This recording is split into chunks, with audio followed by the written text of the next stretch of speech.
This is a Sports Catastrophe production. Hey there, how there, ho there, it's Jeff Cutter, and I welcome you to another Sports Catastrophe on this day. And on this day, March the 23rd, in 1994, a famous goal scoring record was finally broken.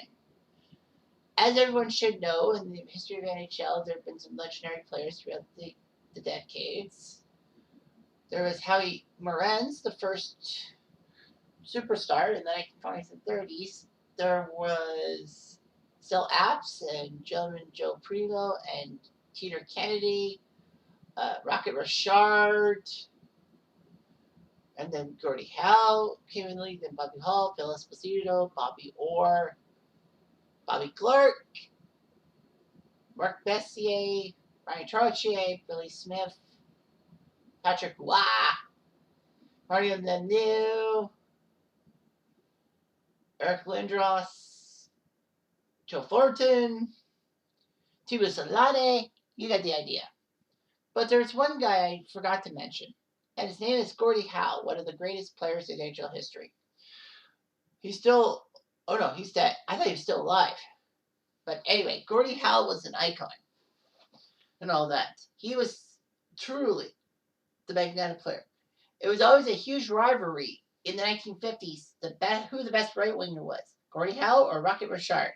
And Detroit and Montreal always tangled in the finals. It was one of those two teams, if not both. Anyway, the Montreal Canadiens aside, Gordie Howe was an icon. He would score more goals than any other player. And the funny thing was, he retired in 1972 from the Red Wings. But then a few years later, somehow, in some way, he was signed to the World Hockey Association, which was basically the rival of the NHL. He played for Houston alongside his sons Mark and Murray. And then for some strange reason, he was back in the NHL in 1980 when the two leagues merged. Well, the WHA put 4 teams in the NHL, making 21 teams. Gordie Howe had one season with the Whalers, and then that's it. He was done for. He skated in the IHL, which was the minor leagues, in 97, becoming the first player to skate in 6 different decades. Game in 6 different decades, which was weird. Anyway, Gordie Howe did his shift and all that. But Gordie Howe was an icon. He had the goal scoring thing. He had the points tally and all that. He was an icon. And then came this skinny kid from Brantford by the name of Wayne Gretzky, who was a minor league hockey phenomenon, if you say the least. He was playing against kids 2 years older than him in a sense, and doing well. Wayne Gretzky did play in the OHL, contrary to popular belief, but he played for the Sioux Greyhounds, which was strange. I mean, the Sioux Greyhounds? Anyway, Wayne Gretzky was then picked to play in the World Hockey Association with the Indianapolis Racers. So he did. So he went to Indianapolis, played there, and then was traded to Edmonton just days before the Indianapolis team was about to fold. So he went to Edmonton, signed a 21-year contract in 1979 for them. And then by 1988, he was gone because Peter Pocklington was running out of money, so he traded to LA. And LA for a lot of cash and some draft picks. And no, the draft picks didn't work out for Edmonton in the end. None of them did. Anyhow, the fact was that Wayne Gretzky broke Gordie Howe's point record in 1989. Gretzky was enamored with Howe. So anyway, Gretzky broke the points record as a king in Edmonton, of all places. But the fans gave him a standing ovation. Gretzky had the points mark, but he didn't have the goals mark. Howe's 801 goals stood for a long time. People basically say you have to score 40 goals a year for 20 years to get to 800 in the first place. But of course, you got like snipers hitting 50, 60, and sometimes 70. Wayne Gretzky had a couple of great 80-goal seasons in the mid-80s when scoring was huge. You would see a lot more 8-7 games than 1-0 games, that's for sure. So Gretzky played in the highest offensive era in NHL history. And he was scoring points left, right, and center. He scored 92 goals one year, that being 1982. So Gretzky was doing pretty well.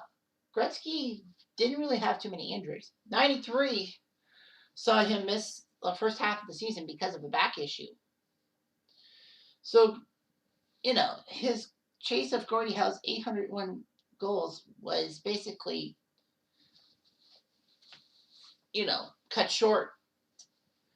He might have gotten it early, late in the 93 season, or early in the 94 season, But regardless, he was still on pace. Gordie Howe was not upset if Gretzky would break his record, saying he'd rather have a guy like Gretzky break the mark.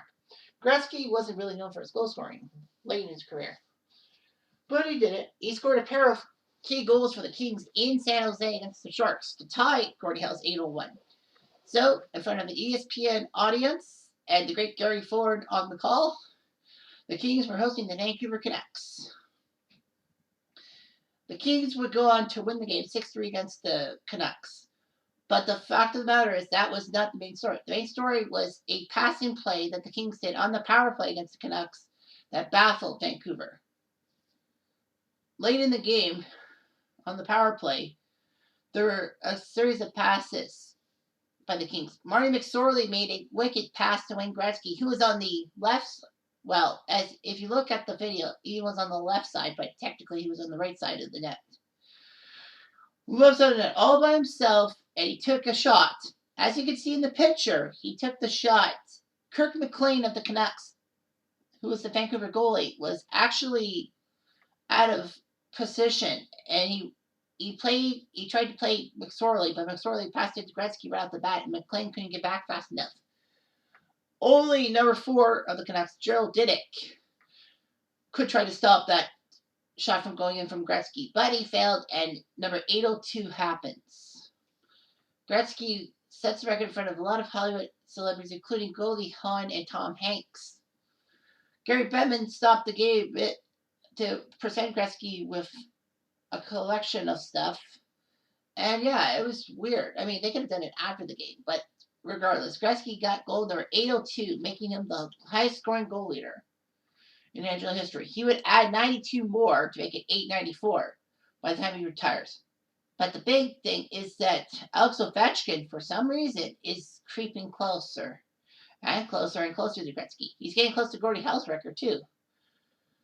So, yeah, that's huge. But, Gretzky's record might not stand for long. It depends on how healthy Ovi is, and he's been pretty healthy and all that since he came into the league. Unlike one Sidney Crosby. You know what I mean. Anyway, I'm Jeff Diamond.